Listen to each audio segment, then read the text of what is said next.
agenda.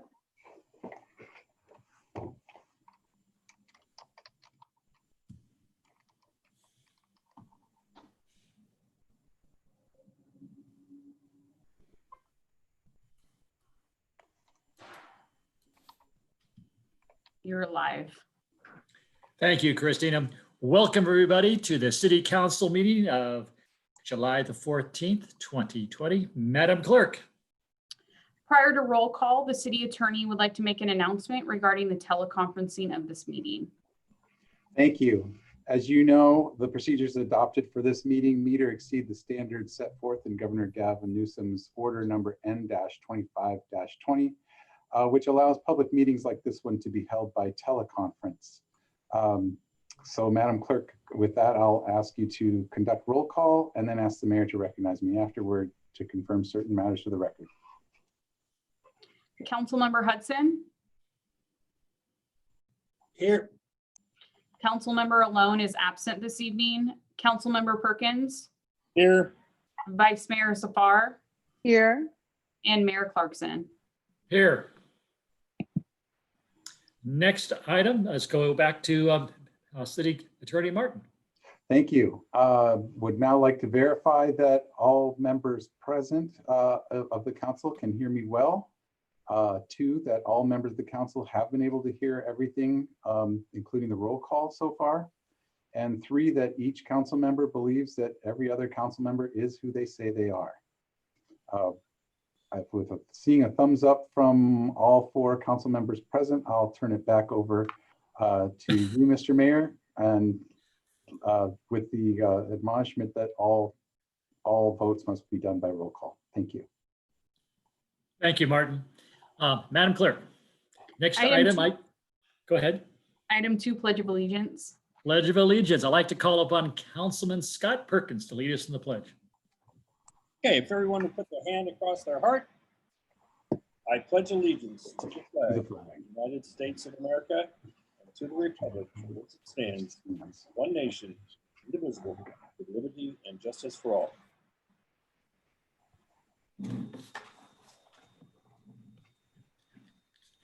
Thank you, Scott. Madam Clerk. Item 3, announcements. 3.1, changes and additions to the agenda. We have none this evening. 3.2, if you'd like to speak under public comment or regarding an agenda item, please click the raise your hand button at the bottom of your computer screen or *9 on your telephone to request to speak. You will be unmuted, and then you'll have up to 3 minutes to make your comment. Item 3.3, boards, commission, and committee meetings. A list of any upcoming meetings can be found on our website, and you can subscribe for automatic notifications. Item 4, public comment. Public comment is an opportunity for residents to share with the council any comments and they would like to make in items that are not on the agenda. We ask that you keep your comments to 3 minutes or less. Madam Clerk, are there any public comment, people raising their hand or not, or any written comments? For those in the audience that would like to make a comment, please use the raise your hand button or *9 on your telephone at this time. I did receive a written comment, so I didn't know if you wanted to do the written. Let's do the written first. Okay.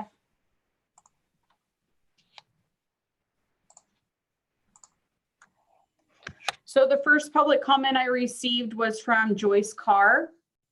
Good evening. I am so very concerned about the path that the coronavirus has taken. By all of us staying at home, practicing social distancing, and wearing masks when we need to be out of our homes, we were on our way to normalcy.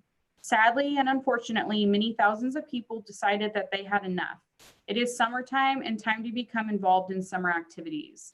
They put aside the very important social distancing and other strategies, and the virus has taken off again. Now we are back to square one. Had everyone followed the good advice that we were given, we all have been able to have a more enjoyable and positive summer. Please, I encourage you, everyone to stay in, wear a mask when the situation asks for one, and practice social distancing at all times. I am seeing fewer and fewer people following these steps right here in San Ramon. I'm also very concerned about schools. Having taught elementary school for many years, social distancing would be impossible to control. Again, please, everyone, let's focus on saving lives by getting rid of this horrible disease so that we can move forward to living our normal lives again.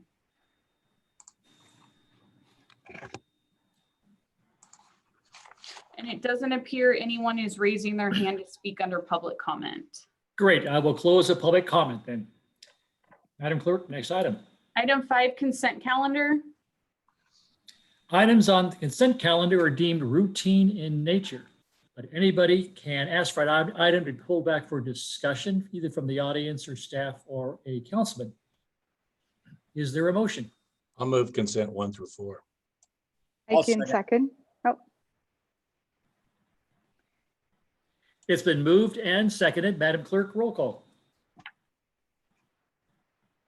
Councilmember Hudson, Aye. Councilmember Lynn's absent. Councilmember Perkins, Aye. Vice Mayor Zafar, aye. and Mayor Clarkson. Aye. Thank you. The motion passes 4-0. Item 6, special presentation 6.1, proclamation declaring July 2020 as Parks Make Life Better Month, introduced by Program Supervisor Adam Chow, presented by Mayor Clarkson to Program Managers Brent Scroggs from Public Services and Becky Adams from Parks and Community Services. Great. Good evening. Good evening, Mayor Clarkson and members of the City Council. Tonight, I'm here to introduce a proclamation for July as Parks Make Life Better Month. Parks Make Life Better is a statewide public awareness campaign created by the California Park and Recreation Society to inform citizens of the many benefits of utilizing parks, community facilities, recreation programs, and community services. The Parks Make Life Better campaign recognizes the importance of access to local parks, trails, open space, facilities, and community services for the health, wellness, development, inspiration, and safety of all Californians. During the COVID-19 pandemic and stay-at-home order, Parks Make Life Better has never been truer. The Public Services Department staff has maintained parks for residents who took advantage of these parks, open spaces, trails to improve their health and wellness. Residents got fresh air and exercise on our open space and trails. The Easy to Hike app, the new app that we've released this year, was used nearly 5,000 times, and residents have spent over 110,000 hours on the trails using the app for trail maps, points of interest, and information. The Parks and Community Services staff have ensured our community, particularly our seniors, were well taken care of. The senior services staff, in cooperation with Contra Costa County, have provided nearly 12,000 meals to San Ramon seniors since mid-March. It took a citywide effort to develop these meals and deliver them. We were assisted by the San Ramon Police Department, Public Works Department, Parks and Community Services staff, the San Ramon Valley Fire Protection District, and the Contra Costa County Transit Agency. For Parks Make Life Better Month, we encourage residents to use our parks, open space, trails, facilities, and community services as essential services in our community. With that, I will turn it back to you, Mayor Clarkson, to read the proclamation and present it to Brent Scroggs from the Public Works Department and Becky Adams with the Parks and Community Services Department.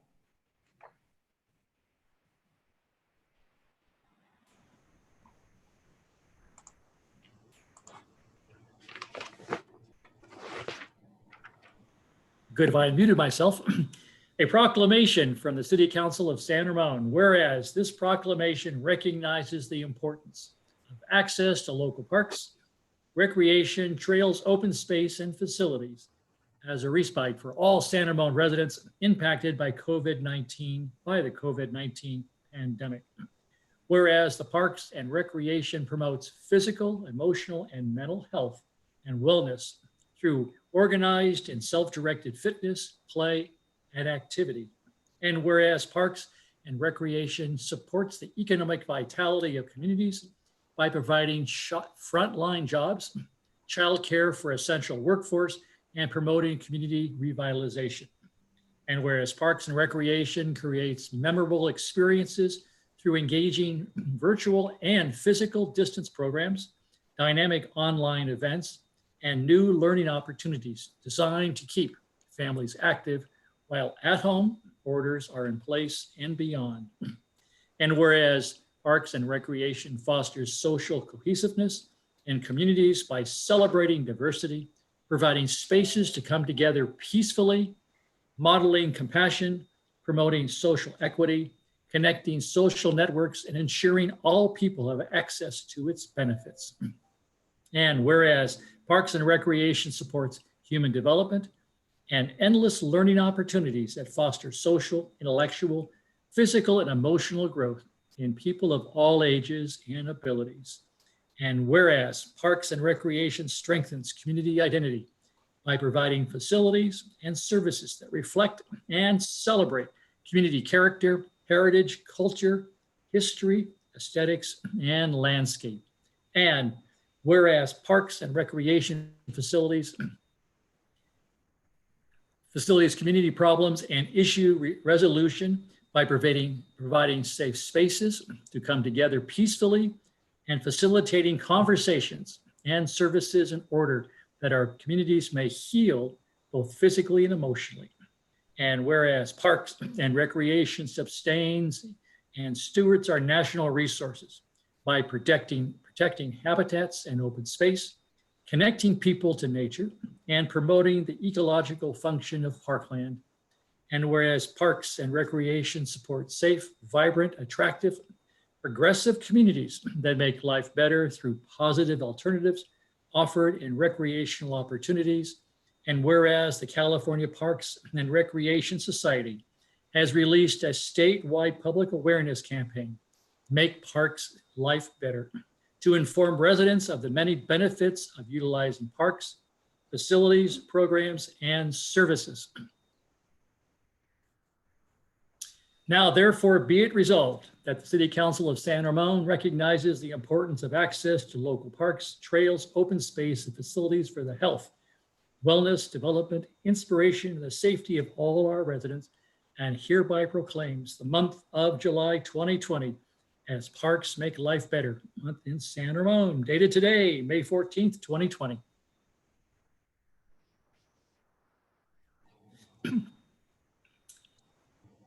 I think it goes back perhaps to Becky or Brent.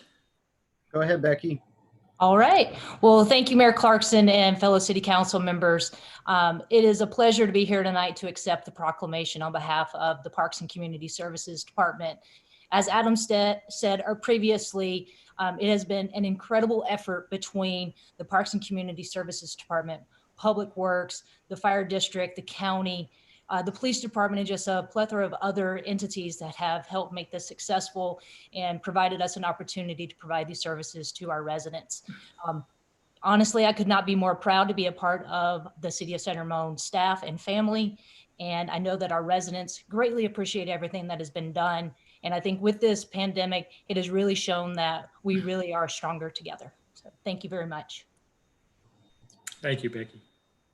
Good evening, Mayor Clarkson and members of the City Council. On behalf of the Public Works Department, I'd like to thank the City Council for this proclamation this evening.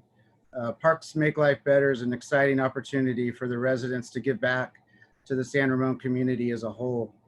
I'd also like to thank the Parks and Community Services for their continued support to make this event what it is today.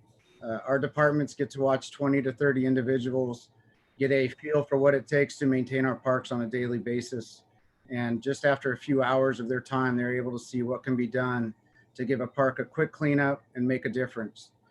Unfortunately, these past few months, the city has been unable to hold a Parks Make Life Better event, but we look forward to getting the community back out to the parks as soon as we can. So thanks again. Thank you, Brett. Looking to any council members who want to make a comment? Go ahead, Sabina. So hopefully everybody from Parks recognizes my background in honor of the Parks proclamation, our Parks and Rec.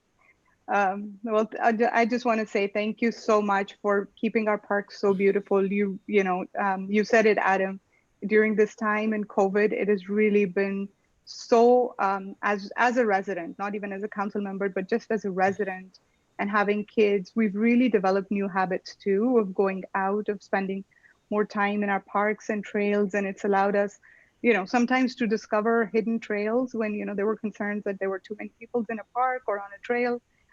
We've always been able to find a new trail through the app and, through just exploration. So really appreciate all the hard work you guys have done for the few weeks that everything was closed and the parks were not being maintained. You could certainly see all the hard work that goes into maintaining our parks, on keeping them clean, on keeping them really impeccable.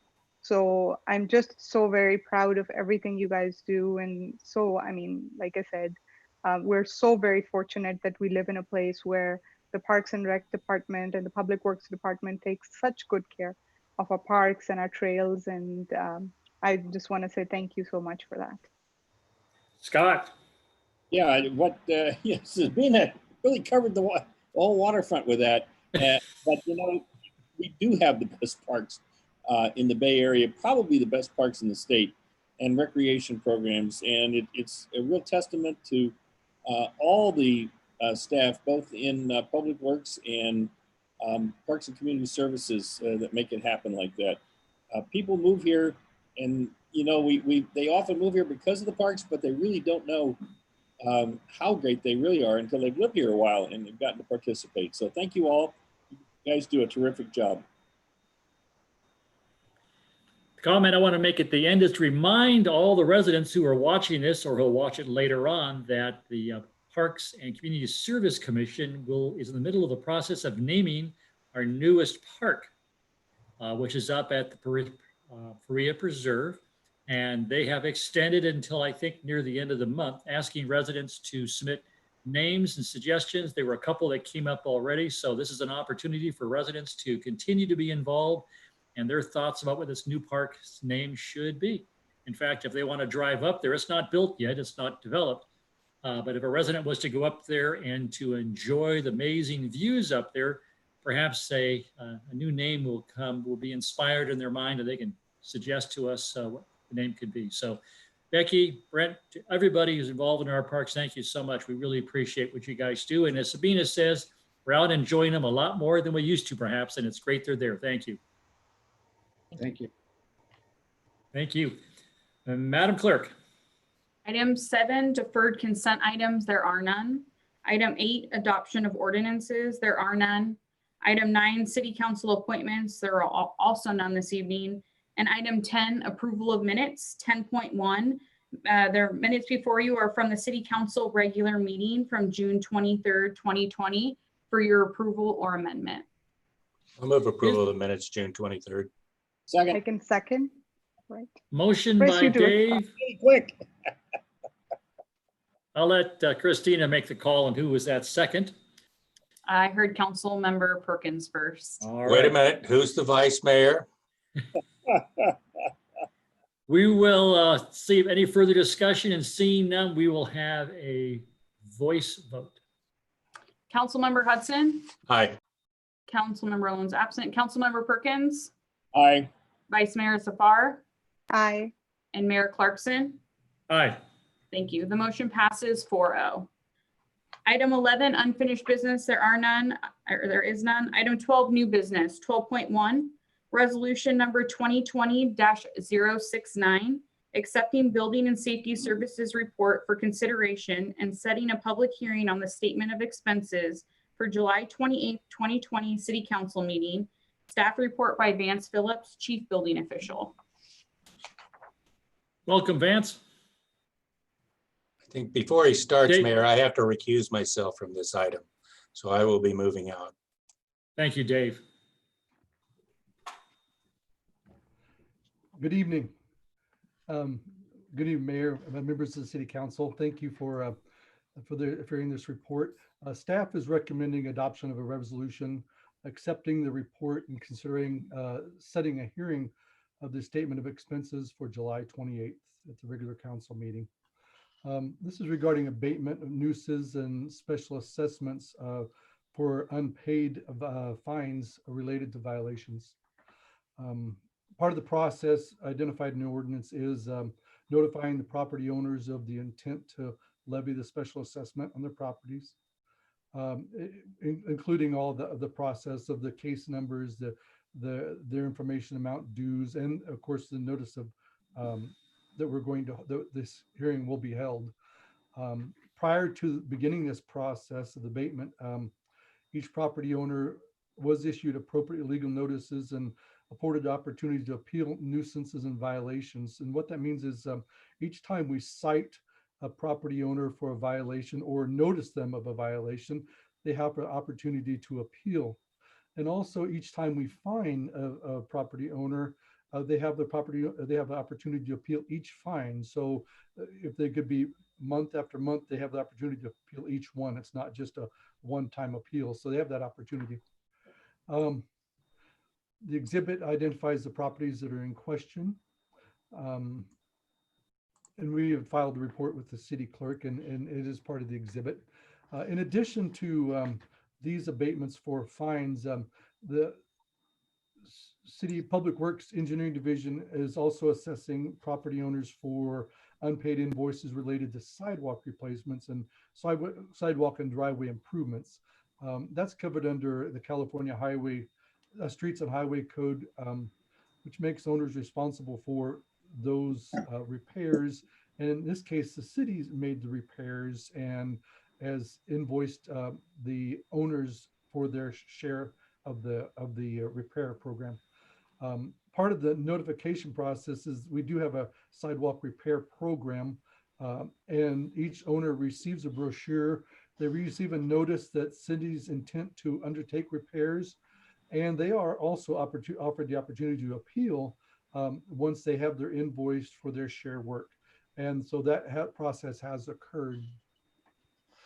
Going back to the fines and the nuisance abatements, these are typically for work without a permit, for unfinal permits after we proceed with the work without a permit, nuisance violations related to landscaping, building maintenance, and then general property maintenance, vehicles stored on the front of their property or inoperable vehicles stored on their property, things of that nature.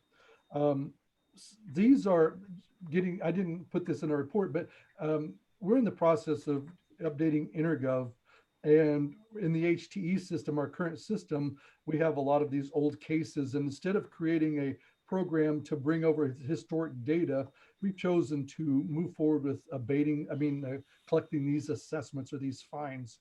So some of these properties they have older fines, and we typically get these fines collected as we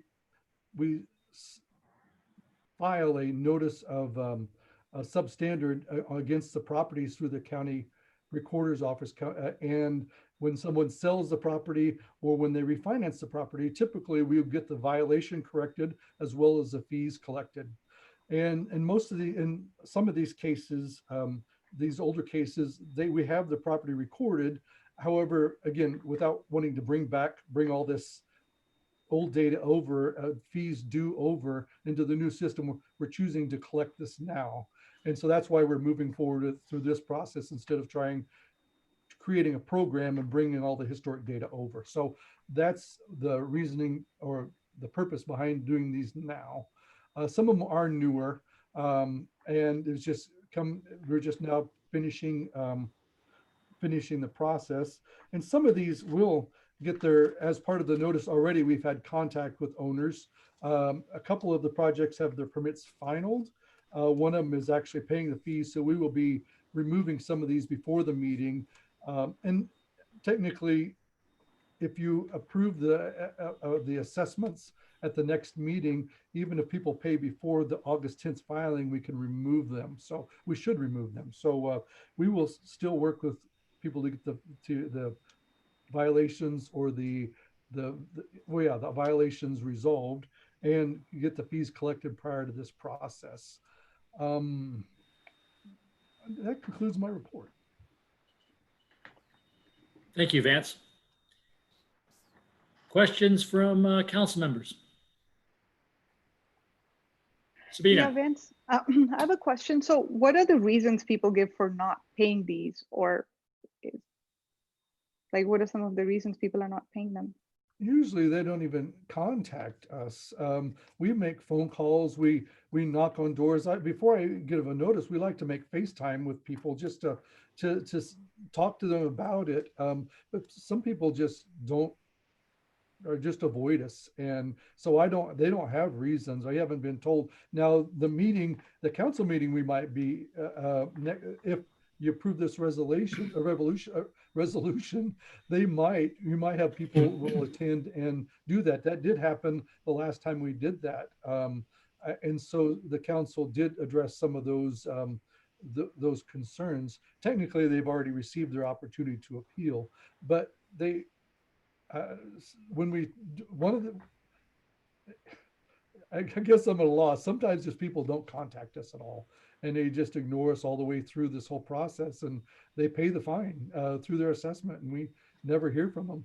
Now, those properties that have violations such as building related violations, we will maintain that recorded violation against the property because we still want it repaired or corrected, but we won't have to deal with the fines related to it. And some of them are people will just do some modifications without getting a permit and us Yes. not knowing about it. Yeah.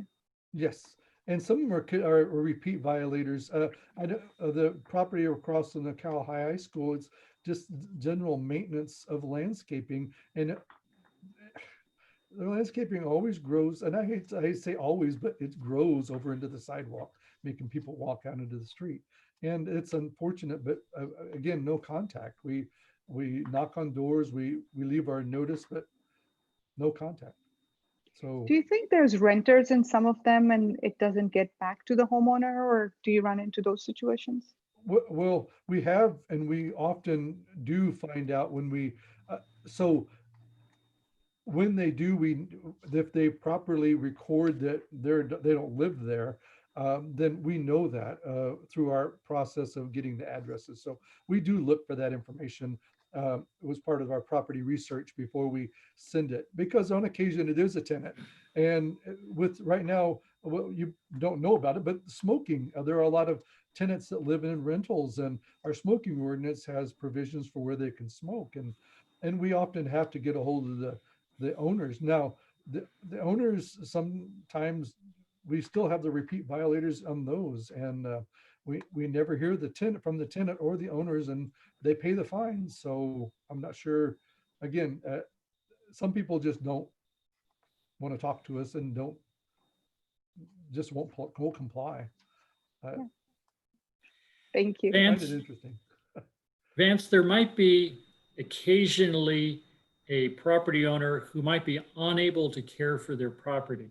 Does the city have processes in place that we use when a homeowner, for whatever reason, may be unable to care for their property, that we might reach out to a nonprofit or a service club to help out?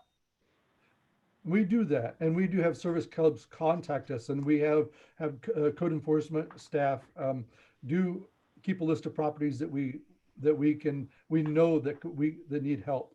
Also, the city has a grant program, a $5,000 grant program for low income people or fixed income people. They're on a fixed income, and they may be able to make it right now as they are. But we try to recognize that too and make that offer. We did that with the sidewalk replacement. It's part of the grant program with some of the people for sidewalks to do their repairs. When we have people that their trees fall onto city property, we will approach them with that. If they say they don't have the money, then we try to approach it that way. But we do have a $5,000 grant for people that have limited income, and so we are aware of those, and we try to make those available whenever we know about it. Great, exactly. That's why I asked the question. Thank you, Vance. Scott, did you have any questions before I go to public comment? No. Okay, let's open public comment. Christina, has anybody raised their hand yet? For those in the audience that would like to make a comment, please click the raise your hand button at the bottom of your screen or *9 on your telephone at this time. And I've received no written comment for this item. Okay. And it I'd doesn't.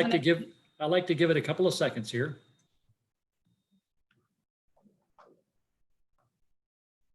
Seeing nobody making public comment, I will now close the public comment. Is there a motion for discussion purposes? I'll move resolution 2020-069. I'll second. Moved and seconded. Further discussion? I just want to thank Vance again. I know this can sometimes be a thankless job. I know there's a number of folks in this batch. It's been going back a number of years. I appreciate all the efforts you make to reach people and to try to work these things through with each one. So just want to recognize that and thank you for your work. Thank you. Madam Clerk, voice vote. Roll call vote. Councilmember Perkins, Aye. Vice Mayor Zafar, Aye. and Mayor Clarkson. Aye. Thank you. The motion passes 3-0. We could invite Councilman Perkins back in. I'm here. I mean, excuse me, I'm sorry, my apologies. Mr. Hudson. Now, I Scott recuse is here. myself due to familiarity with at least one person on the list. Well, it just shows you shouldn't look at somebody and then call for somebody else. Madam Clerk, next item. Item 12.2, social media and public outreach updates, a verbal report by Steven Spadowski, Deputy City Manager.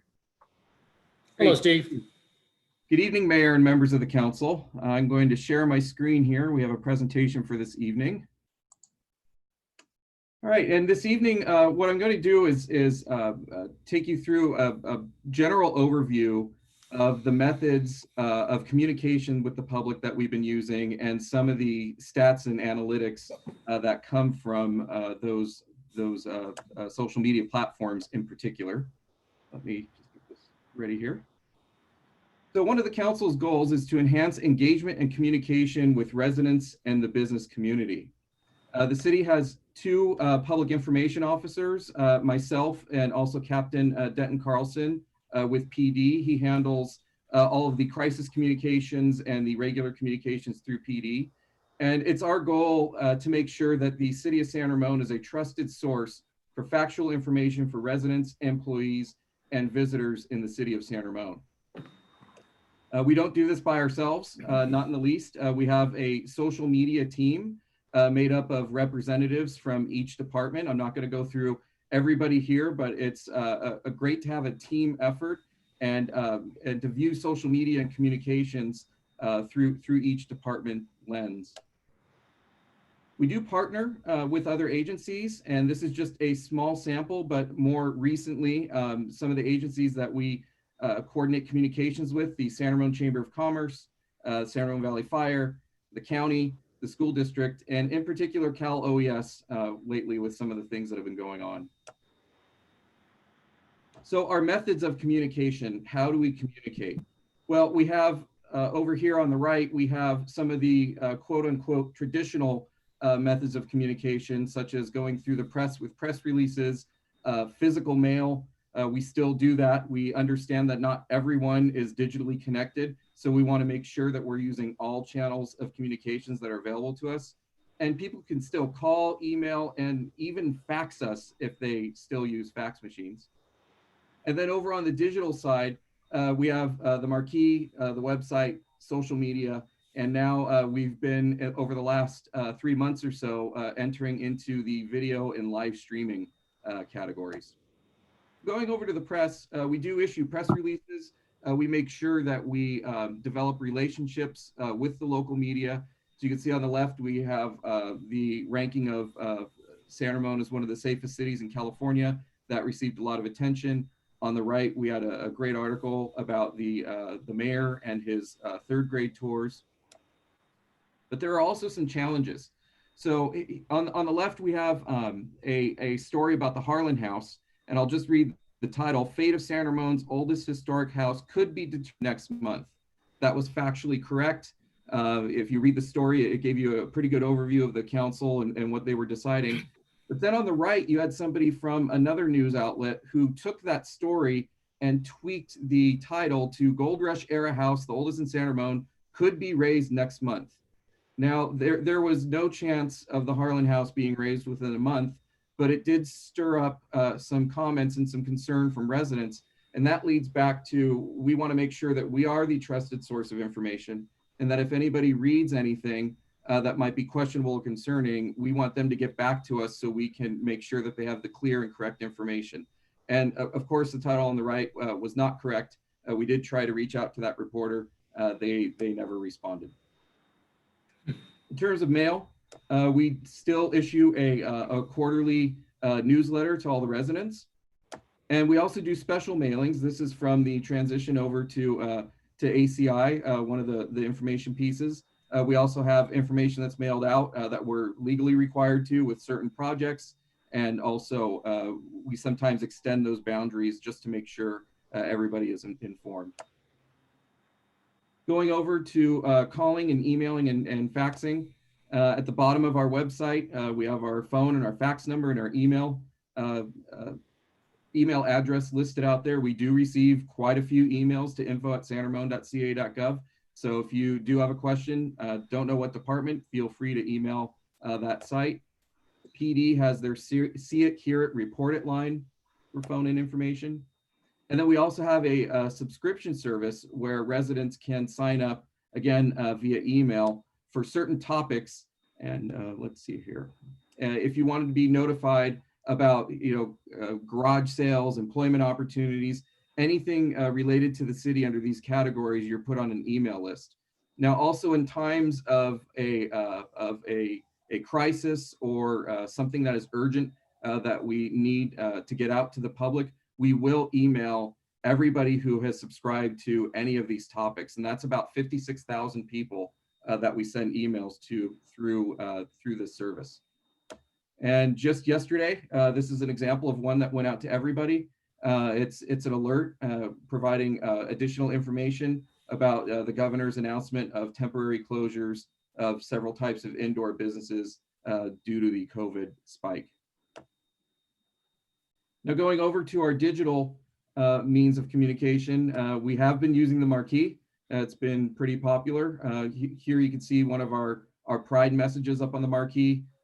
We also have general welcome information. We've been displaying COVID, transit route information, and also congratulating the graduates this year. So we're very fortunate to have a large marquee located on one of our busiest streets in town.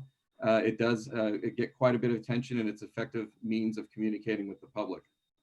Now going over to our website, there's a lot here on the website, and I could probably do an hour going through the website and all the information. In particular, if you click on the How Do I section, this is really the annex for everything that you wanted to know about the city and then some. So if you do have a question, of course, you can go to our website. We have a What's New that's right underneath the first part of our website with urgent and relevant information that might be breaking, in addition to a Hot Topics page down below where we do put up new notices and new information on the website appears there first. We have a citizens request management system, CRM, where citizens can, again, sign up via email. You can also submit them anonymously and provide, you can ask whatever question you have through that. You can also make requests for the city if there are overgrown trees or if you have any other issues, it's listed on that site. We started, say back in December, we started a new site called Ask City Hall, where we began to produce videos and provide links to articles based on certain questions that we hear a lot from the public. And what I want to do is share one of the Ask City Hall videos that we produced. It's about a minute long, and what we do is we try to make sure that they are about a minute, minute and a half, and give the residents an overview of a topic that is either asked frequently or sometimes a little difficult to explain shortly. So here's the video.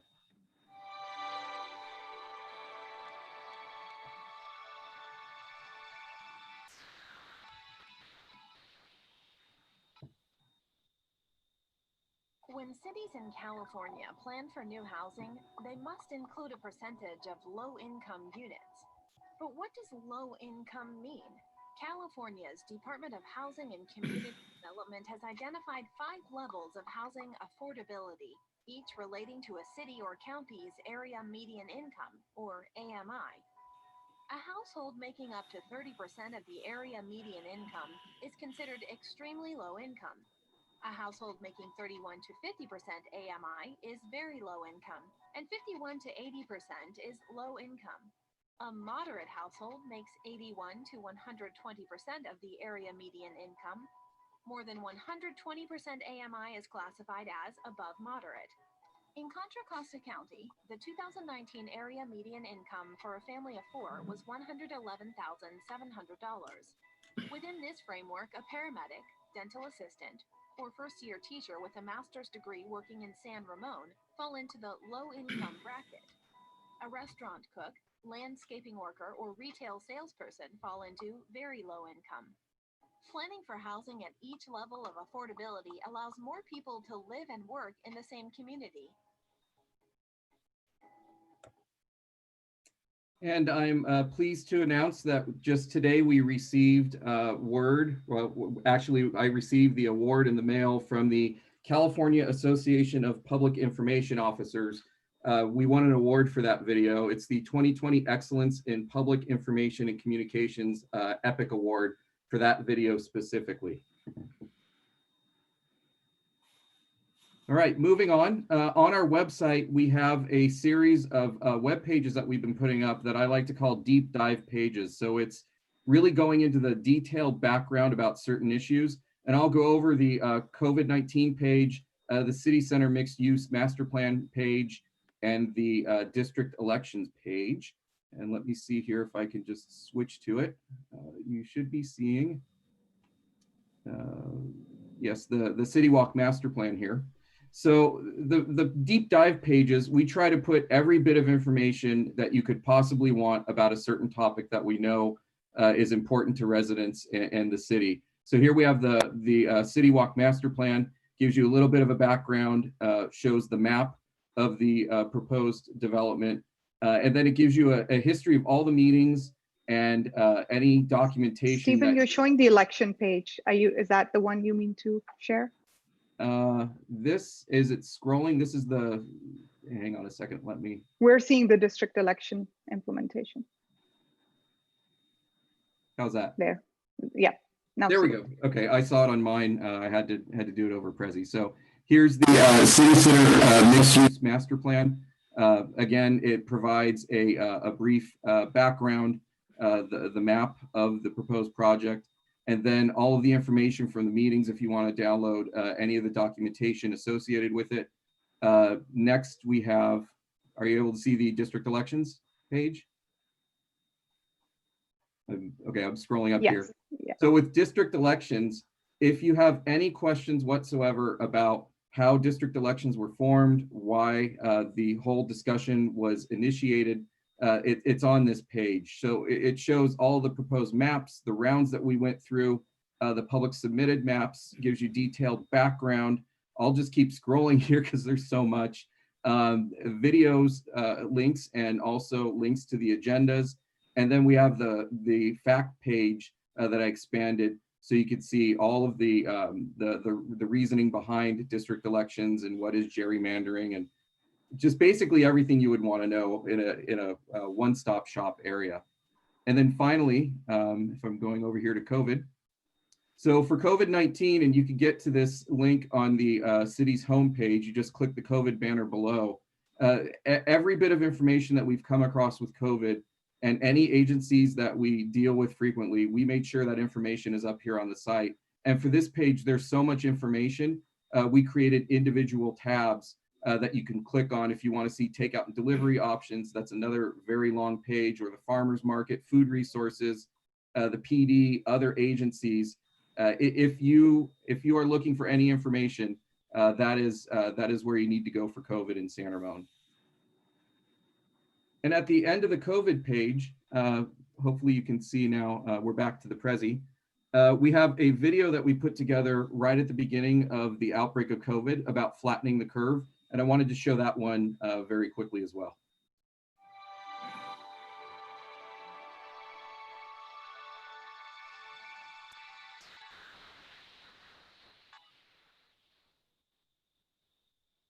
What does it mean to flatten the curve, and why is it important? Our healthcare system has a certain capacity for patients. When a lot of people become sick in a short period of time, it creates a spike in cases that can overwhelm local hospitals. Do your part to reduce the spike and flatten the curve by washing your hands, not touching your face, staying home when sick, and maintaining recommended distances from others. And with that video, we made sure to make that, we made the original files available to other agencies, and we also distribute it through the California Association of Public Information Officers for any other municipality to throw in their own logo and to promote it within their communities. And I think we were able to do that within about a week, get that video up and going and out to the residents. One other site area of the website that I wanted to highlight is our display of information through mapping. I'm going to switch my screen back to the web page. And two of the web maps that we have, and this will be, I believe it's up on the site. If not, it'll be up shortly. We are getting questions about district elections and who is represents what district, and also where people live within the district. There is a search bar. It's probably covered by the Zoom video up in the upper right for residents to search their address. But if you click on each district, a picture of the council member and a link to their bio pops up, so people can find out easily who represents what district, and then what districts are up for election this coming season. We also have, it's switched over to that, yep. Our San Ramon Public Art Tour. It's a story map format, so you can zoom around the city of San Ramon, and you could zoom in, and you could click on any one of the public art pieces, and it displays what that art piece is and gives you a little bit of a description, in most cases, of who was the artist and what the location is for all of the art pieces. This has been a really popular site. When I first went through it, I discovered many additional art pieces that I didn't know, even after almost working 20 years in San Ramon, where they were located.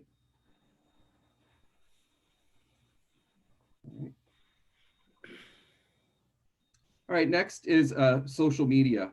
And I'm going to go over what platforms we use, some of the content that we distribute, and also our number of subscribers. So in terms of social media, what I wanted to mention is you have to think of social media feeds in our website in different terms, because not all content is posted across all channels. There's appropriate sites for everything. So if you think of our website kind of as a lake, it's just, you know, information sits there, it's there for a while, doesn't really move. It's just there for, I shouldn't say just, but it's there for people to resource, to use as a resource when they have questions or need a particular city resource.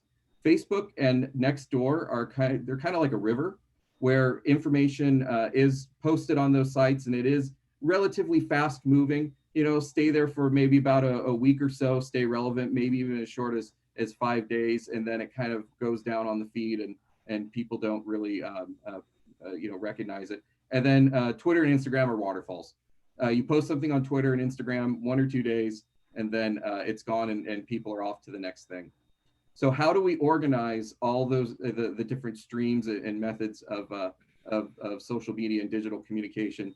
We have a social media calendar. So on this calendar, we make sure that we schedule to the best that we can, because things come up all the time.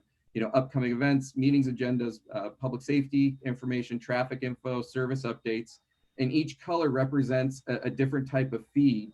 And one of the main purposes of this site is to make sure that we're organized and we're not stepping over our own toes and accidentally posting something on, you know, 5 messages on Facebook all within an hour of each other or the same day. We try to make sure that we spread it out so it increases the number of views that are out there on the social media feeds. And so on Facebook, you can subscribe and find us at, you know, City of San Ramon and San Ramon Police.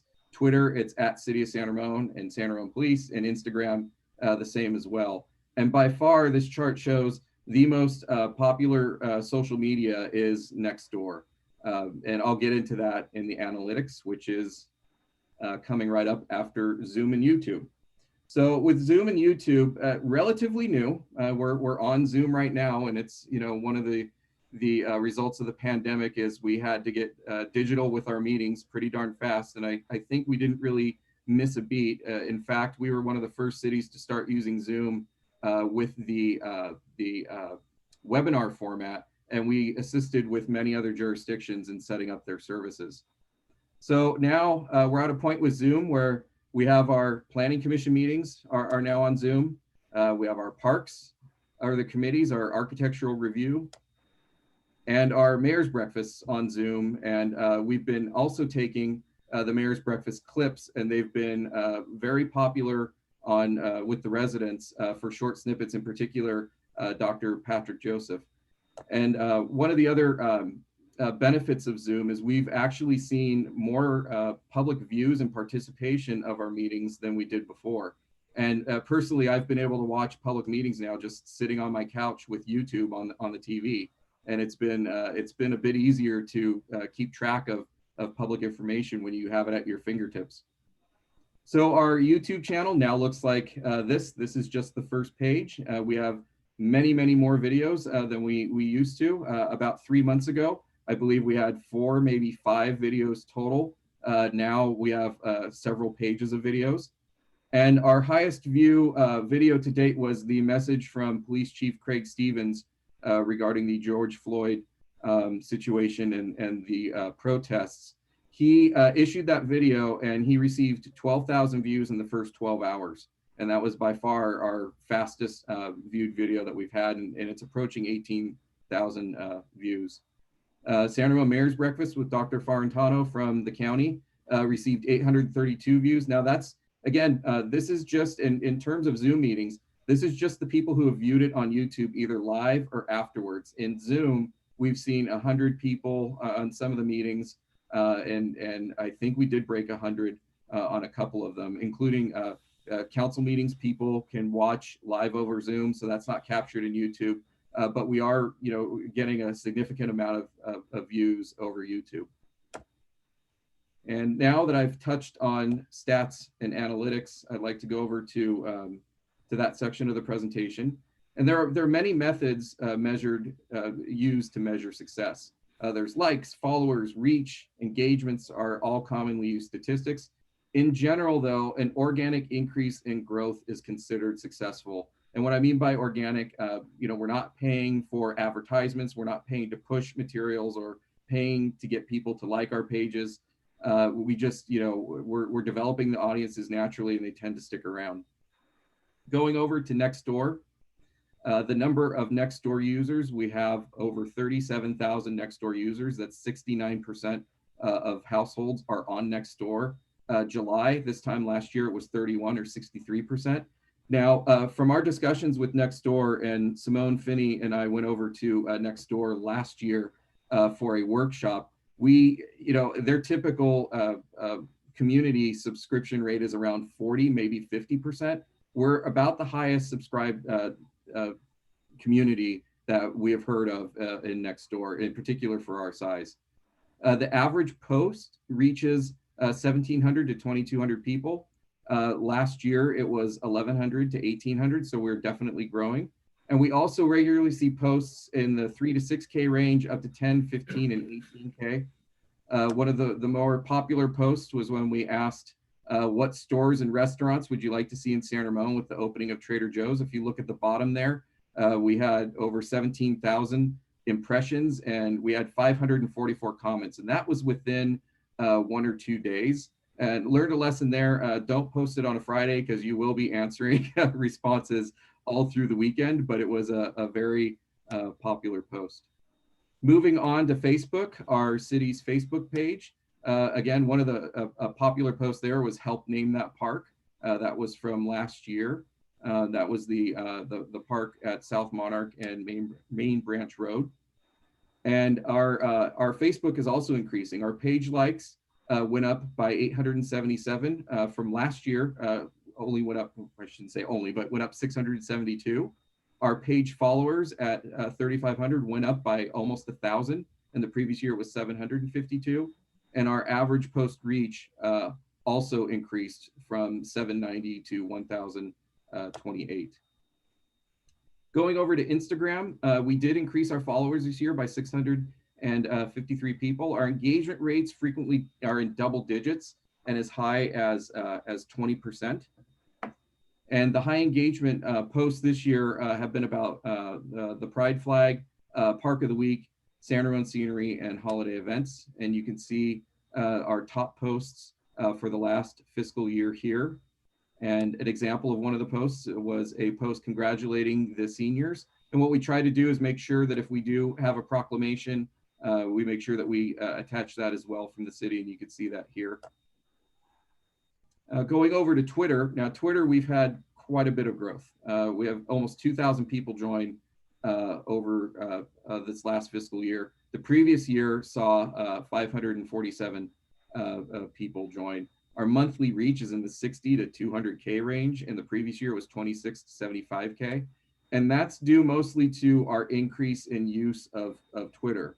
The more you tweet, and also, we're retweeting other agencies, we're making sure to retweet the police department's posts, and making sure to use that social media calendar. It's really helping us space out the content, and people are turning to it as a good source of news of what's going on in the city. So for the website, this fiscal year, our users were 408,000, where the previous year was 354. And those are individual users on the site. Now the sessions, it could be another user coming back again for something. The number of sessions was 674,000 with roughly 600K the previous year. The page view on the COVID-19 page is 140K so far in the 3 months that it's been up.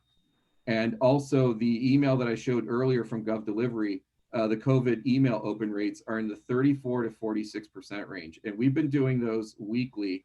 And typically with emails, you could see a 10 to 20% open rate, sometimes more, but our COVID emails have been read quite a bit for what we send out. And finally, our last bit of statistics is the YouTube streaming. So our subscribers, again, in the last 3 months, we've gained 380 subscribers. We had, prior to this, about 20 subscribers on our YouTube channel with about 5 videos. We've had 26,000 views and about 2,500 hours of view time on YouTube.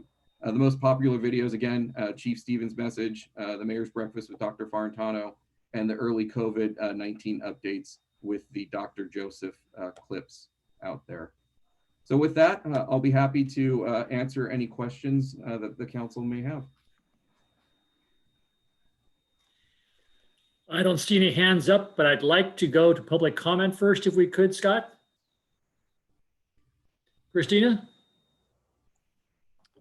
For those in the audience, if you'd like to speak, please use the raise your hand button at this time or *9 on your telephone. And it does look like we have one request to speak right now. And the first comment is from Luz Gomez. Good evening, council members. My name is Luz Gomez. I'm a long-term resident of San Ramon.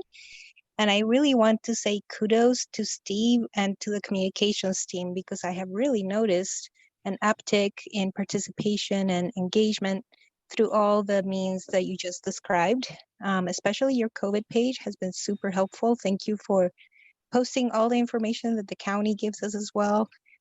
So it's been great. So thank you for that. One little request that I would have is that I really miss being able to walk into a room and see how many other residents are joining a meeting, or staff and residents, a combination, because that's usually the case when we're in chambers in person. So I'm wondering if I could make the request to perhaps at the beginning of public comment or sometime at the beginning of the meeting after a few minutes, if perhaps there could be a brief announcement about how many people are in attendance, realizing that that number will go up and down during the meeting, but at least it'll give those of us who don't see that number an idea of who else is watching and who else is paying attention. So that's just a little request. But in general, I think you guys are doing a really good job with getting the word out these days. Thank you for that. Thank you, Luz. Anybody else, Christina? We have no additional requests to speak. And I will close the public comment and recognize Scott. Yeah, Steve and Simone and I get Denton and all the others that are doing so much of this stuff. This is fabulous. One of the things I pressed on early on when I joined the council, and Dave remembers this, and I'm sure he was supportive as well, is how could we get more information out to the public? And we worked with Herb Moniz, and we incrementally made it better in tiny little pieces, but my goodness, in the last 12 months, and part of it's because of we've had to do it with the pandemic, but but it's just been a tremendous increase. And it's largely due to the focus that 3 or 4 people have had on this. And I want to thank Joe for, I know this comes down from your leadership, Joe, down to your staff, because if you don't make it a priority, it doesn't happen. It becomes their priority because it is your priority, and it is the council's priority to get information out. You know, for a decade or more, we always have problems with people saying, "Oh, I didn't know." Well, you know, you get tired of that. I didn't know, and it largely because people didn't make an effort to find out. But you know, it's really been great that we've made a bigger effort, and it is working. People are pretty sheepish now when they say I didn't know, because it's out there. The information is there. And if they don't know, it's because they didn't make the effort, because we certainly are. I want to thank you, Joe, and all the team for that. Sabina. I think Dave had his hand raised before me, so I'll let him. Oh, well, Dave, go ahead. Well, I invented Zoom and the internet, so it's, I should get a kick out of that, Scott. I really like the minute that you got the award for, Steve. In fact, I would suggest you send it to Brad Paul, the executive director at ABAG, because I guarantee you he's going to be using it over the next month or so as we get into the RENA number methodology. And that's easy to remember, bpaul at bayareametro.gov, all one word, .gov, Bay Area Metro. Because they got an uphill battle. The people in the Bay Area think the number, which is double the last number, is very low. So I don't know where we're going to go with this thing, but anything that can get the word out of why we do it is going to be welcome. Thank you, Dave. Sabina. I just want to say thank you, Joe and Stephen and Simone. I remember not even a year ago when Joe came to us and, you know, kind of said, I'm going to restructure my office to have a very strong communication department. And so you guys are a very, very young department, you know, with everything, you know, with the restructuring and everything. And you've just done phenomenal in terms of getting information out, putting everything in. I really highly suggest that you submit this for the mayor's conference. What is it? The League of, the big conference that happens in Washington, DC, that mayor's conference, because I've seen some presentations and what you have done in just a very short time, you know, and you've got data and analytics to prove that it's really phenomenal, you know, and the engagement and all the data we have on the engagement. And like Stephen, you said, watching the public meetings has become so easy. I can just, you know, as I get a notification saying the planning commission meeting is online now. And before, you know, I wouldn't go in there just to, you know, we had our Brown Act reasons and things, advice, but, you know, it's now very easy to see all of the commission meetings, all the committee meetings, anytime we want to. And that's really, you know, goes down to transparency and how as a government we are communicating and transparent. So just really appreciate all the efforts you've put in, all the engagements in a very, very short time. And I would say, you know, COVID was your time to prove yourself, and you really did. I remember that February meeting I had from Seattle, and we tried to make Skype happen and all of that. And we didn't know within a week this is going to be the norm. So, you know, again, really appreciate it. And thank you for all the hard work you've done. I know you've pulled 12, 14 hours on putting up literally putting up a web page a day. And so again, you know, thank you for all your efforts. And that makes all of us in council look so good with information that's out there. So thanks for making us look good as well. I want to echo the comments of all three of the fellow council members. I think they're all right on the mark, from sharing this with ABAG to taking this presentation and presenting it to the mayor's conference. Sabina, I think you're absolutely right. I think this is head and shoulders above whatever I've seen of those conferences.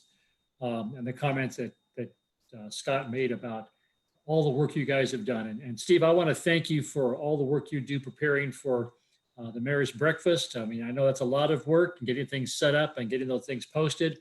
And I do want to do a shout out to Dr. Patrick Joseph, who's been our guest almost every week, and the information he's put out and the fact that he's helped reassure our residents on the things they can do to stay safe during the COVID. So thank you all. And Joe, again, like council members had said, it comes from the top and your leadership. Thank you, sir. Great job. Seeing no other comments, again, thank you, Steve. Madam Clerk. Item 12.3, Police Department Update Verbal Report by Craig Stevens, Chief of Police. Hello, Chief. Good evening, Mayor, members of the council. I have to say, I'm not real pleased about following the deputy city manager's presentation. That was fantastic, and mine is going to seem ridiculously low tech in comparison to that. But that was a great presentation and very informative. This evening, I wanted to just provide several updates to the council. I know that particularly at the last council meeting, council expressed some questions regarding some programs or activity that the police department was involved in, and it requested a report just as an update to some of those programs. One in particular, I know dealt with the police department's response to mental health calls. And I should probably lay the foundation, and I know that the council is very aware of this, but for any community members that are watching, I will lay some foundation as to what I'm referring to when I talk about mental health calls. The Welfare and Institution Code Section 5150 gives the authority to police officers and doctors to place a mental health commitment up to 72 hours on individuals who fit a certain criteria. That criteria is that they're a danger to themselves, they're a danger to others, or they're gravely disabled. And I know I've mentioned this to a number of you, but we've seen a pretty significant increase in our 5150 committals this year compared to last year. It's something that I've been watching very closely, and in fact, we've seen about a 100% increase in the first 6 months of this year compared to the first 6 months of last year. And I know with what we're kind of dealing with in society, it's concerning, but not necessarily surprising. We've had 88 mental health commitments to this point, or I should say through the month of June. Of those 88 committals, 56 were adults and 32 were juveniles. Again, it's a concerning number and I think it really solidifies the fact that we know that what we're dealing with right now doesn't just impact adults, but children are being impacted as well. So I wanted to answer some questions for the council about what our approach is, what happens when we place a 5150 committal on a patient. And for the majority of my career, and I think the way that most police departments still do this, is that when you go out to a call and you determine that someone meets the criteria for a 5150 committal, we fill out a committal form. We write a report. Generally, that patient is transported via ambulance to county hospital. And for the most part, that's the end of it for the police department. Again, for the majority of my career, that's the way that 5150 calls were handled. Back in 2016, our current city manager, who at that point was Police Chief Joe Gordon, had an idea along with Chief Steve Simpkins, who was the Danville chief at the time, to explore if there was a possibility for the police department to do more when it came to 5150 calls.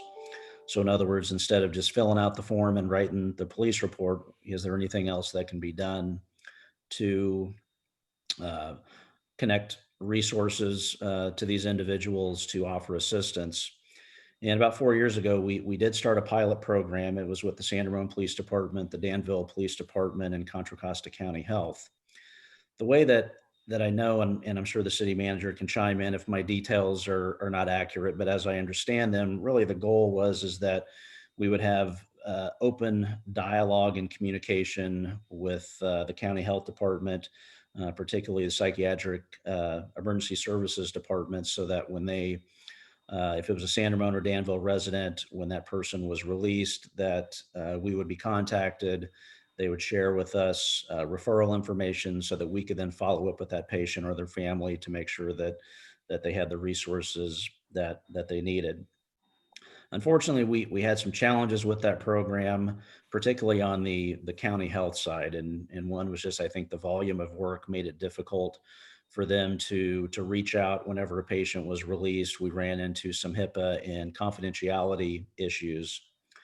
So we did that program for a while, and frankly, we've had an iteration of that program in place ever since. However, it has, again, it's morphed a few different times, and I can explain kind of where that program is at currently and what we do with each and every 5150 call that we have. So just like always, if we place a committal on a patient, that report is written and it's then referred to our community resource and crime prevention unit. And what they do is generally several days later, they will attempt to make contact, generally not with a patient, but they will try to contact a family member, a guardian, some other point of contact, just to do some follow-up, see how things are going, make sure that they have all the resources that they need. If they have questions about additional resources, we have a list of resources that we can point them towards. You know, we're not counselors, we're not clinicians, so that's not the service that we're trying to provide. But what we are trying to do is just to do some follow-up to let people know that we are still involved, we're still concerned, we're still thinking about them, and trying to connect those dots and make sure that they have access to the resources that they need.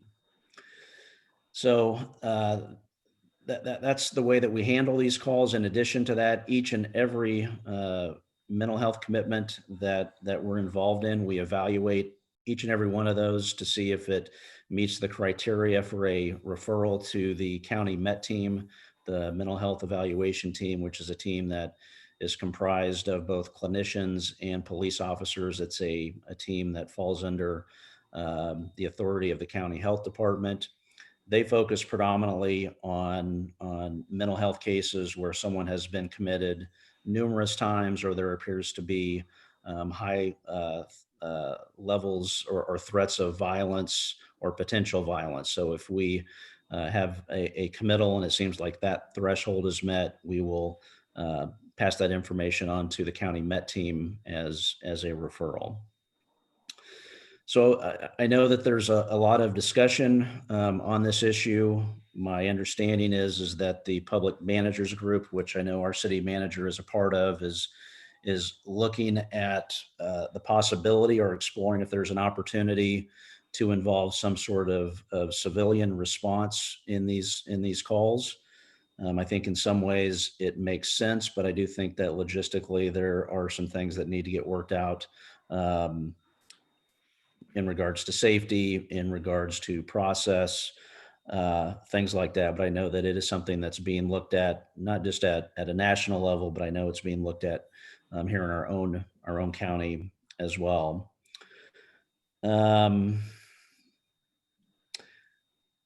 Just to kind of shift gears a little bit, I want to just make sure the council's aware that we also are very close to rolling out a homeless outreach project. My plan was to actually start that this month. I likely will delay that for some period of time just due to the new public health orders and the spike in COVID numbers. But the program is going to be referred to as HOPE, and that stands for Homeless Outreach Through Proactive Education. It will be much like with the mental health program, simply going out trying to create positive contacts with people that are experiencing homelessness and advising them of resources that may potentially be available to them. And if they have an interest, seeing what we can do to facilitate those connections. My plan is to do that on a 6-month trial period and evaluate that, gauge the success of it to determine if that's something that we want to continue on beyond that time. But that's a program that likely will be, we're going to roll out here within the next couple months, and certainly we're hoping that it will be impactful and again, for some of our members of our community that are experiencing homelessness, that we might be able to help them and get them assistance and facilitate that. So certainly I can report back on that program later down the line and convey how I feel it's going and the success of that. I know all of you are aware that last month I was a guest at the San Ramon Valley Diversity Coalition meeting. It was, and I know a couple of you were there, and I thought it was a very productive meeting and conversation. And yesterday, in fact, I had a meeting with the chairperson from the coalition and really just trying to discuss next steps, where we go from here. I think we're certainly both in agreement that two areas that we want to really focus on is one, to make sure that we keep the momentum going as far as communication and dialogue with the community. And we're also really trying to identify some deliverables, some things that we think that we can do, that we can enact, that are going to benefit our police department and our community. So I believe the coalition is actually having a meeting next week, and they're going to circle back to me, and we'll start having some further discussions. Both Chief Shields from the Danville Police Department and Chief Holmes from the Dublin Police Department, I've reached out to both of them. They're interested in having both of their police departments to be part of this partnership and this discussion. So I think that's important, because we can really look at this from more of a regional type of approach versus just our own individual cities. So we've already got a few ideas of some things that we think that we can do, and we're really trying to focus on things that we can get done. And we talked about a couple projects that I think that we're going to be able to get done, and probably get at least one or two done here fairly quickly. In fact, my goal was to, as far as those deliverables, to actually get some done prior to the end of this year. And I'm optimistic that we're going to be able to do that, and really appreciate the fact that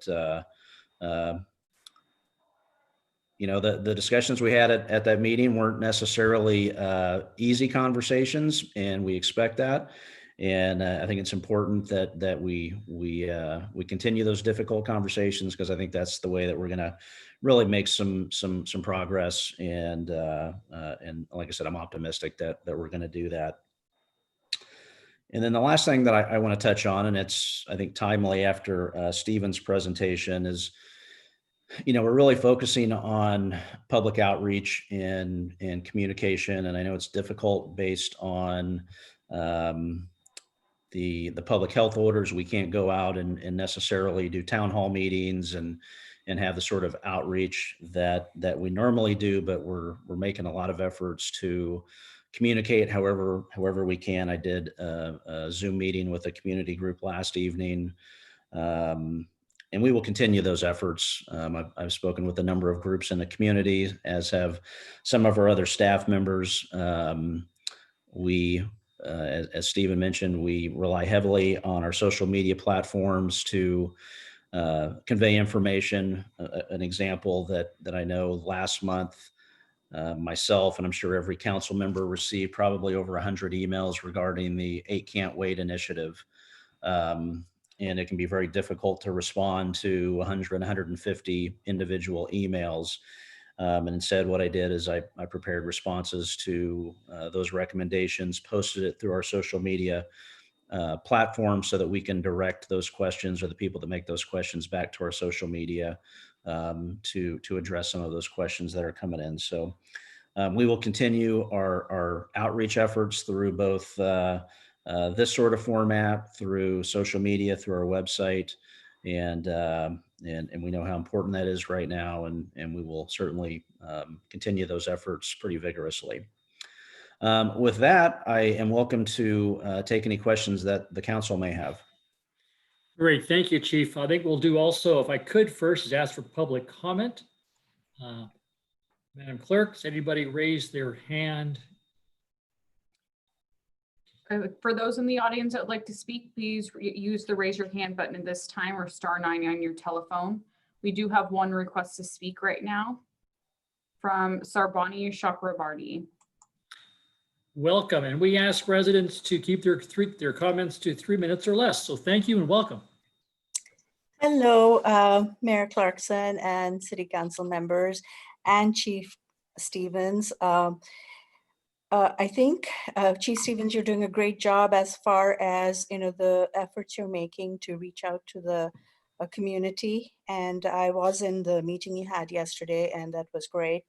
What I wanted to say is that I know you're talking about the mental health related calls, but what about domestic violence? Because I know that domestic violence cases have gone up, even in our community, they have gone up. So how do you address those? That's my first question. And the second thing is, are you taking into consideration gun violence restraining orders as far as mental health calls and domestic violence calls?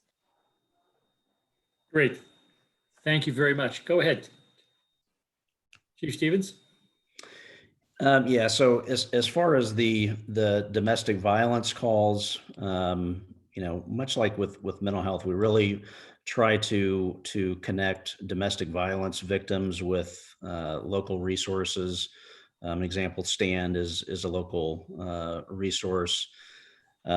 So that's really our primary efforts when it comes to dealing with those cases. Certainly if a crime has been committed, it may result in arrest, which it generally does, but we can also offer emergency protective orders if it's something that the victim requests, and we can certainly facilitate that.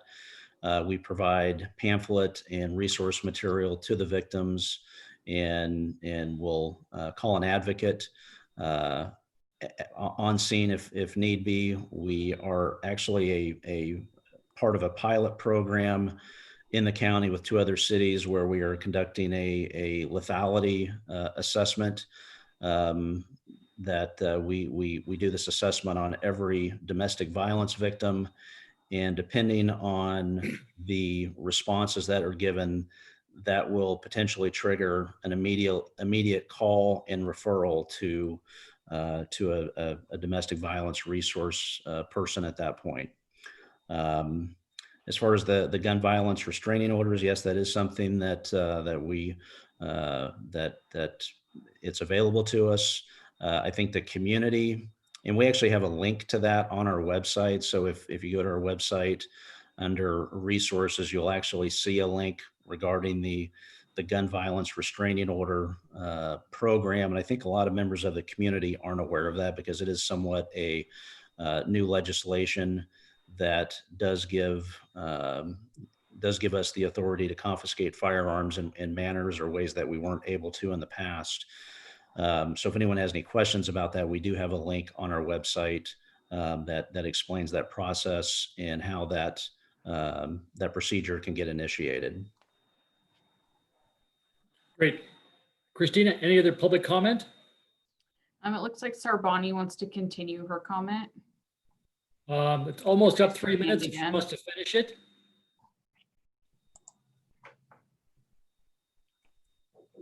Sorry, I just wanted to say that I think Chief Stevens, you and Mayor Clarkson and some of us from Moms Demand had met, and I think we had talked about your updating the site, and that was wonderful that you did that. And we are available for training as far as gun storage and helping you in any way we can with training for the community on safe gun storage. That's all I wanted to say. Oh, thank you so much. Madam Clerk? We have no additional requests to speak. And I'll go ahead and close the public comment. Any comments from council members? Scott, first hand up. Works better when you're off mute, Scott.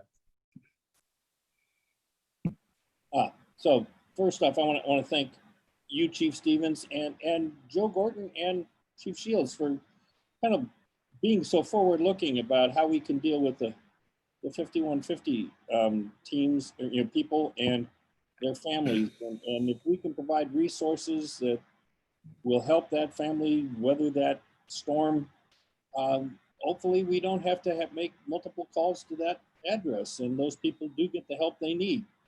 So that's a really good program. I hope we can find ways to expand it and work with the county. I hope the county can expand their resources in the mental health area, so that they can provide more help to us. And in response, that's clearly an area where our officers do their best, but they aren't trained psychologists, and we can clearly use the help. I also appreciate the fact that you're doing so much in the domestic violence area to help people get through those problems, providing help, getting those emergency restraining orders, and getting help with their relationship. So thanks a lot, Chief. I appreciate the update. There was a lot more to it than I was led to believe. So thank you very much for all your work. Thank you. Sabina.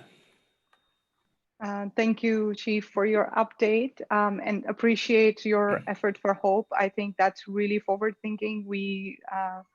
A quick question I had, have you seen a rise in homelessness because of the situation that we're in and the pandemic, or is it something that you've been thinking about and kind of triggered it? I wasn't sure. I thought I saw a bit of a rise here in our community as well. So I just wanted to know if you had any update there, or if you were seeing more reports.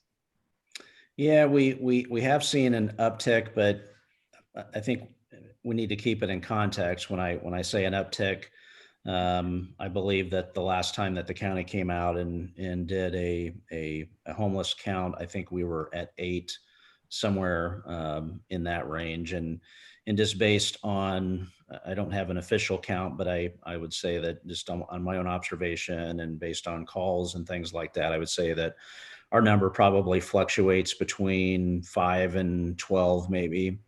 So, looking at a lot of other communities, I think our issue is not to the extent that a lot of our neighbors are dealing with.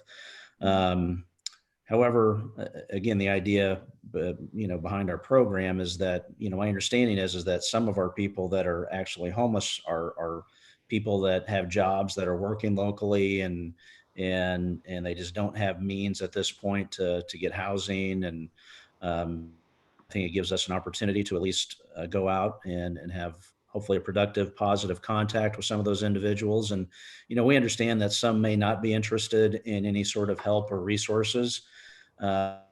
But even if it's a very small percentage that we can help, that are interested in a shelter or some other programs that are out there, then that's worthwhile.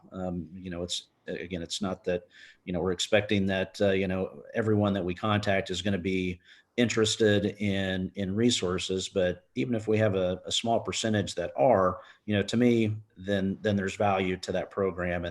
And that's what we will be evaluating over that trial period.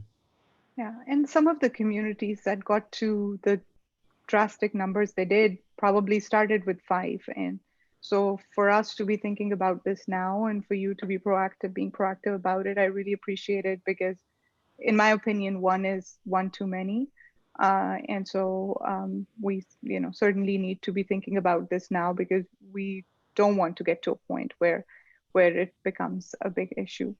The other thing I did want to, and I've said this before around domestic violence, I certainly think we can do more in terms of whether it's partnerships, whether having something in the South County. I know most of the services are, going more up north, and we don't have as many services. I am, and maybe it's, just being a woman, I hear about some more cases, and some of them are also very cultural, where they culturally don't speak about those things. So it's a complicated issue. I'm not thinking we can solve this, but we continue to think about these things, and how do we keep an eye out on domestic violence, and how do we do kind of I don't know, maybe provide more services which people don't have to drive up, or may not even be able to drive up, because sometimes domestic violence issues are also associated with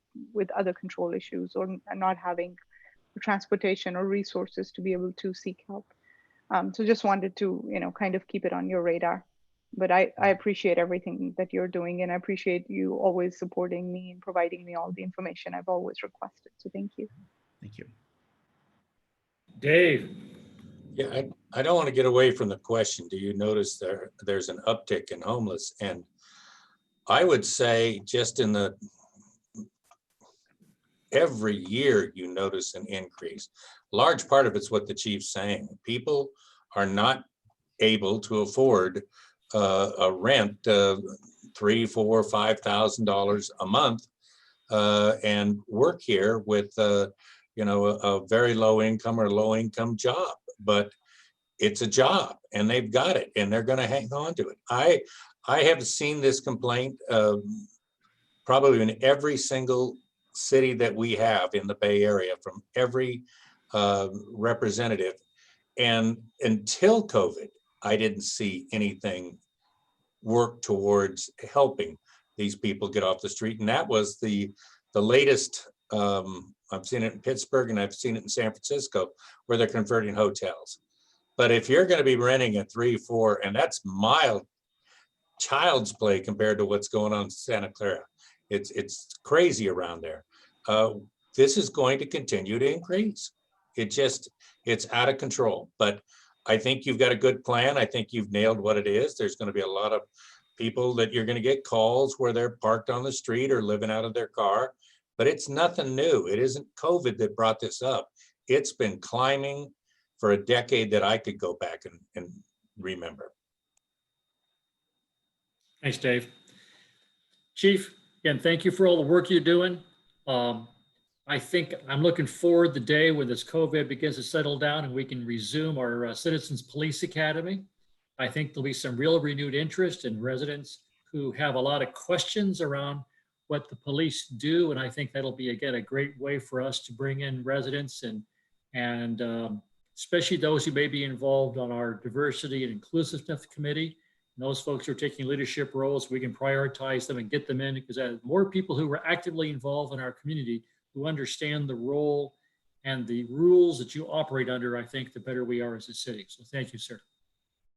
Thank you, Mayor. Just to piggyback off that, I was, as I mentioned, I was a guest at a meeting last night, and one of the questions came up about what can we do to build community trust, and certainly at a local level, that was my first recommendation, was when we can take our Citizens Police Academy, because I think you hit the nail on the head that I think that's a great resource that's available to our community, and hopefully we can get that up and running here sooner rather than later. Seeing no further comment, Chief, thank you very much. Have a great day. Thank you. Madam Clerk. Item 13, city manager comments. 13.1, discussion of cancellation of the August 11th, 2020 city council meeting. Good evening, Mr. Mayor and Council. As usual, in August, we usually take one of the meetings off. So we're proposing that we take the first meeting off in August. You're on mute, Mr. Mayor. Say again? No, he's not. Now he's not. You were saying something? Somebody was going by, I was commenting. No, I was not talking to you. All right, there we go. There you go. So there's a reason there's a mute button, Joe. So unless there's any concern with that, we'll be taking the first meeting off in August, and we will resume our second meeting at the end of August. Also, I'd just like to update the council on our San Ramon's business assistance program. So far, we have 40 businesses signed up for the program. Participants can sign up for free, and the only requirement is their business is located in San Ramon.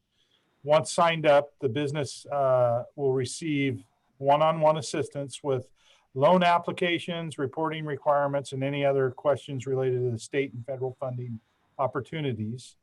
It's interesting that these 40 businesses represent about 540 employees in San Ramon.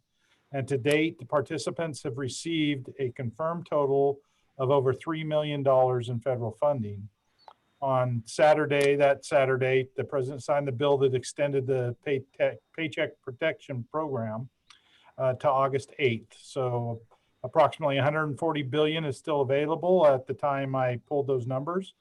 And last week, the SBA released detailed loan level information for the loans made to date, and approximately 4.9 million loans have been issued so far, and a total of 1,621 PPP loans were issued to San Ramon businesses, representing just over half of the total businesses in our city. Also on the CARES Act funding at the state level, the governor and the state legislature included the CARES Act funding of $500 million to California cities.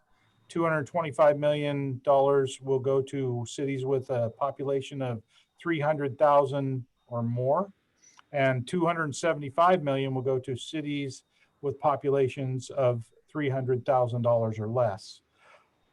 Our population data was used, they calculate that by using the California Department of Finance population estimates.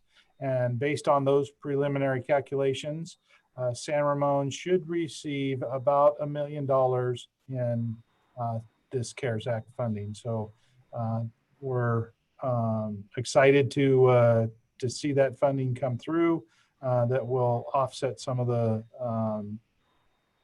significant impact that we've experienced over the last few months. And unless there's any questions, that's it for me. Dave. Yeah, I'm fine with the 11th. Personally, if something comes up and you've got to move to skip the second one instead of the first one, a conversation with the mayor could take care of that. You know, it's flexibility on that should be between you two. It's not like we're overloading these agendas with, oh my goodness, the appeal after appeal, but you never know. It's really, to me, a situation where you're working with staff who also has to get in. Well, I guess they've been on some vacations, but I mean, it's the kind of thing that the latitude needs to be with the city manager. So either one, Joe, if you choose the 11th, got my vote. Great. Madam Clerk. Item 14, public comment. Again, public comments for those who have not yet spoken, that public comment. Are there any hands raised? If you would like to speak, please use the raise your hand button at the bottom of your screen. Give it a few seconds here.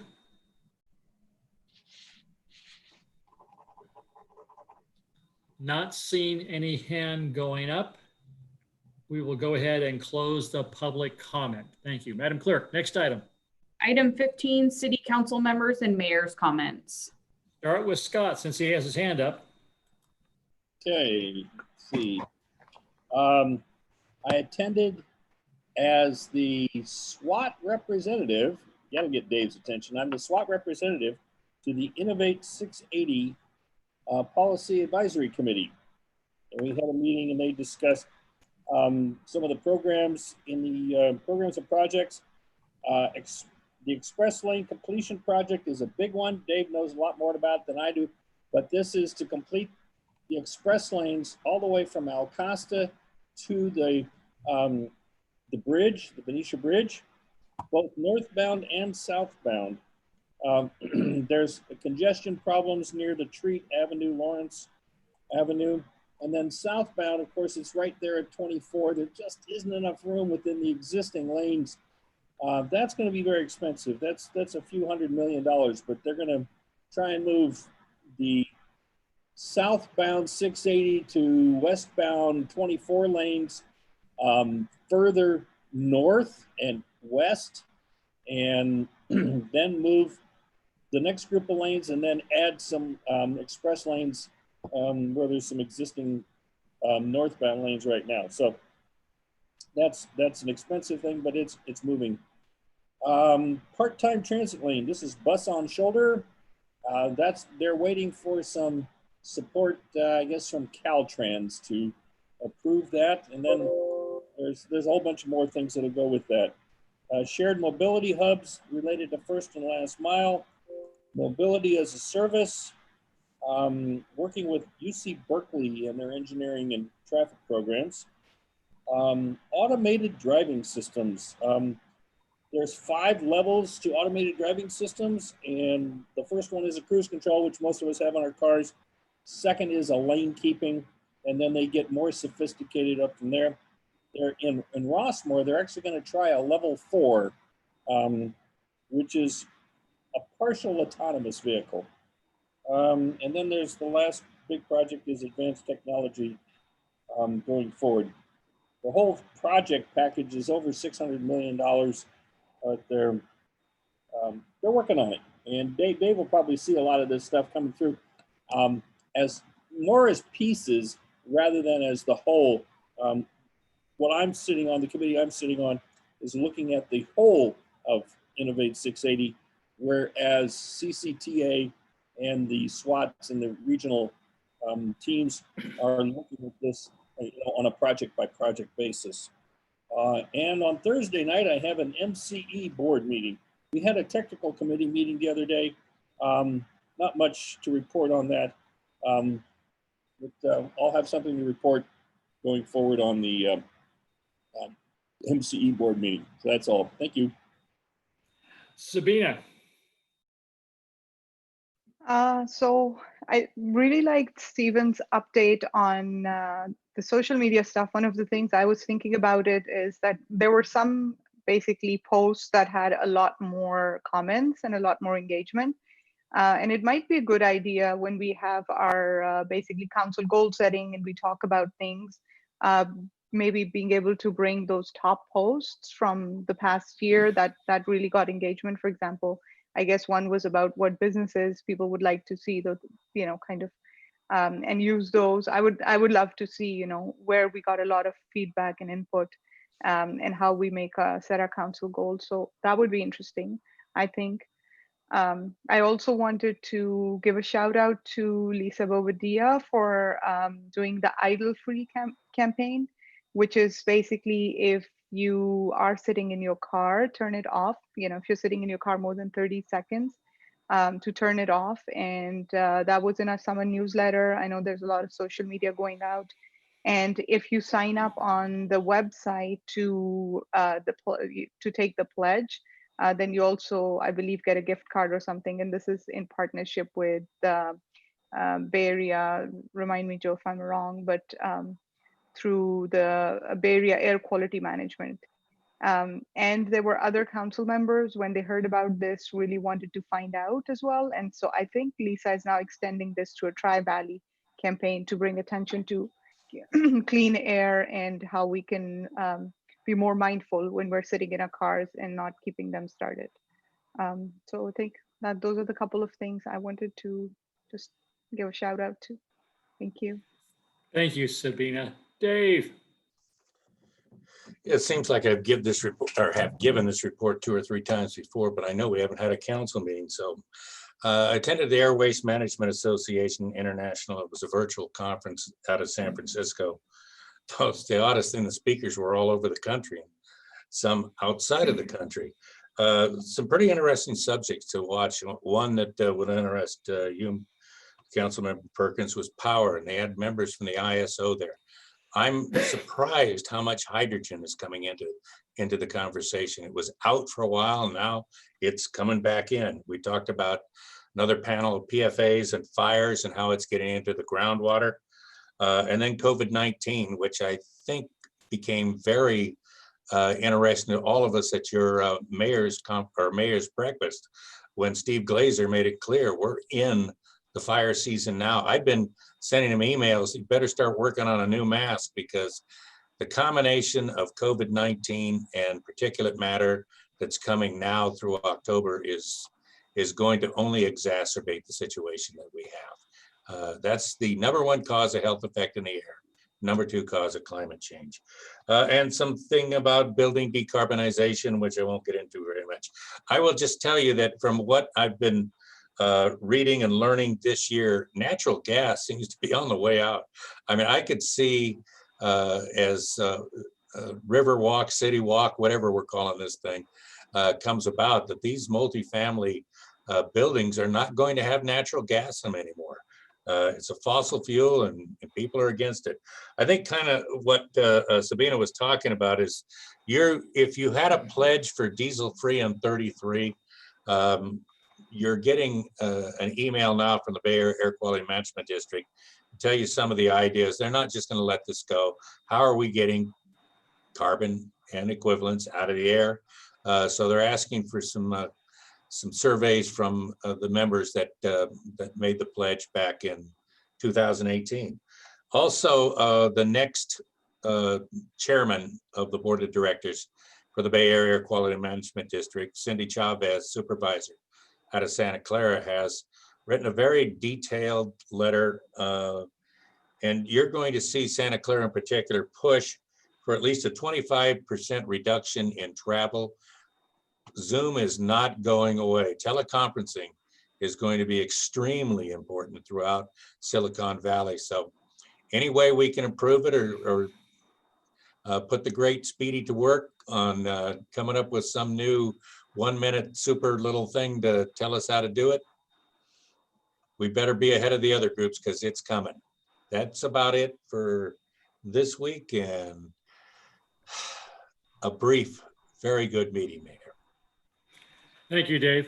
I want to update you that traditionally we have had our Tri-Valley Council meetings every quarter where we get together with the other 4 cities here in the Valley. We'll be doing that via Zoom.